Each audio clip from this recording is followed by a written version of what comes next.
এই যে গাছ থেকে আমগুলো গতকালকে পেড়েছিলাম, কিন্তু সন্ধ্যা হয়ে যাওয়াতে কালকে আর আচার দিতে বসিনি, কারণ একটা আচার তৈরি করতে গেলেও বেশ ভালোই সময়ের প্রয়োজন আছে।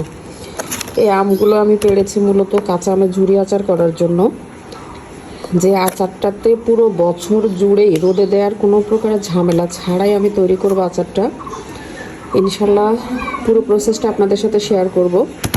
আর এই আচারটা পুরো বছর জুড়েই ঘরে রাখা যায়, নষ্ট হয় না রোদে না দেওয়ার পরও। আর পুরো বছর জুড়েই আমি আচারটা ঘরে রাখবো এবং কাঁচা আমের ফ্লেভার পাবো আমি আচারের মধ্যে। মনে হবে যেন একদম গাছ থেকে সদ্য কাঁচা আম পেড়ে খাচ্ছে এরকমটা। যেহেতু আম পাকার সময় হয়ে এসেছে, এ কারণে অনেক আমই রং ধরে গেছে।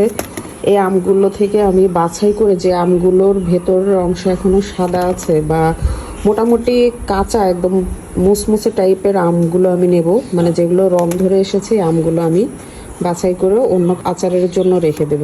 আর এই কাঁচা আমের ঝুরি আচারের জন্য স্রেফ আমি কাঁচা আমগুলোই নেব।